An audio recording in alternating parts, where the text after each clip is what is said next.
Mais les gars, de Chris, ça fait longtemps. Pour une fois que je n'ai pas de match, je vais faire en vidéo. Euh, on a fait mes doigts que ça vaut pas 3 points, ça vaut 6 points.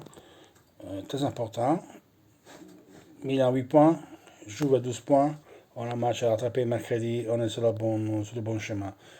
Pas un super Inter, mais Bologne, là, il a mis du sien, très, très, très costaud, physiquement, très technique. Même si après dans la nuit, ne fais pas des grands arrêts, ils ont eu deux occasions la première mi-temps, je crois, vers la fin, contre Soriano, qui c'était dangereux. Et une avec Svanberg, sous un coup de tête des Skriniar corrigé par le vent, c'est retrouvé la balle sous le pied gauche. Heureusement pour nous qui tirait dehors. Pour nous, quelques-uns, on l'a eu aussi. Il y a le poteau des Lautaro et quelques occasions qu'on aurait pu utiliser au mieux. Voilà, ça, en tout cas, on a souffert quand il fallait souffrir et on ramène pas 3 mais 6 points. 6 points, important. Le maestro l'a dit, on les gagne tous, on verra bien. Voilà, tu as encore gagné aujourd'hui, tu n'as pas encore gagné aujourd'hui, dans la liste tu as 12 points, tu as égalité contre Naples, tu vas... faudra qu'il commence à penser mieux aux quatrième place plutôt que la première le jour. Et après, voilà, ça nous rapproche dans certains objectifs, encore rien n'est fait, mais on a une bonne marge, je crois. Donc, on continue à gagner des matchs. Sanchez est bien rentré. Ranocchia, il a fait un bon match. C'est dommage la bêtise de Brozovic, il a fait un bon match. Ce coup franc, il se plante. Ce coup franc pour nous, il se plante, il donne la balle à eux. Il fait un faute, il prend un jaune, il fait prendre un jaune à Bastoni. En 10 secondes, il a fait. Ah bon, ils ne joueront pas. On a des vrais qui rentrent. Il y a Ranocchia, il y a Sensi, il y a Gagliardini, il y a Vidal, il y a quoi faire. Quoi. Il y a quoi faire. Et il sera pas facile contre Sassuolo parce que c'est une équipe technique, ils ont du contre, ils ont des bons joueurs, donc ce sera pas facile. Mais voilà, comme tous les matchs d'ailleurs.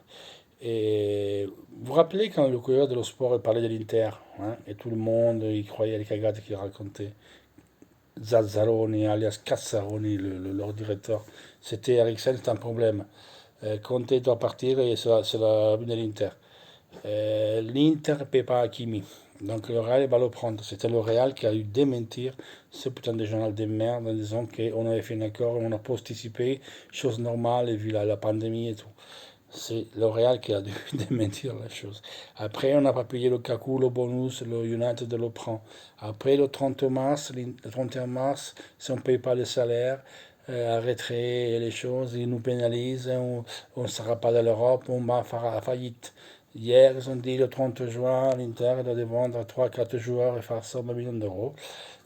Et comme pour hasard, aujourd'hui, la Juventus a demandé aux propres joueurs, comme elle a fait d'ailleurs l'an dernier, qui est détruit un accord pour réduire.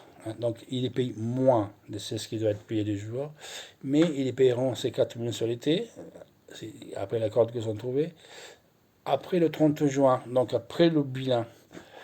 Chose qu'ils ont fait l'an dernier, et des 4 mensualités qui l'an dernier ils ont participé, encore ils ont pas soudé, mais c'est l'Inter qui est dans la merde. Ok, la jour, ils ont fait le bilan, ils ont approuvé le bilan à moins de 250 millions environ. Et c'est l'Inter qui doit avoir une faillite. Mais voilà quoi. Donc ça c'est tel journal. Quand c'est l'Inter, boum, boum, boum. Quand c'est la joue, ça rien dit. Entre autres, les salaires de l'Inter sont payés entièrement pour jouer. Ils ne sont pas réduits les salaires. On n'a pas dit vous touchez 30-40% des mois. Donc c'est pas que Saning est en faillite. Avant il facturait 60 milliards d'euros. Maintenant il facture 50 milliards d'euros. Le problème est que le gouvernement chinois avait dit on stoppe les investissements à l'étranger qui ça ramène à rien pour la Chine. Et maintenant que l'Inter est premier, ça commence à dire ah, mais par contre, c'est une entreprise chinoise qui a une équipe d'Italie, qui gagne le championnat, qui a de la visibilité.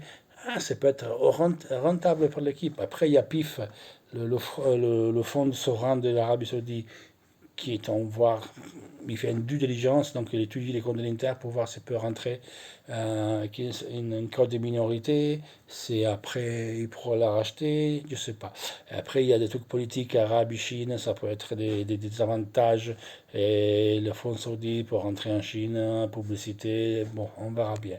Donc Saling, il n'a pas envie de vendre l'Inter, il va simplement sortir de cette crise comme tout le monde d'ailleurs. Retournons au match, c'est un match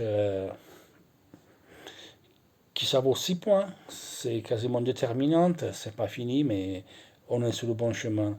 Et comme d'habitude, ne croyez pas les cagades qui vous racontent, utilisez la votre tête, lisez et tout, après comptez 2, 3, 4 avant de dire oui, ils ont raison, on est de la merde.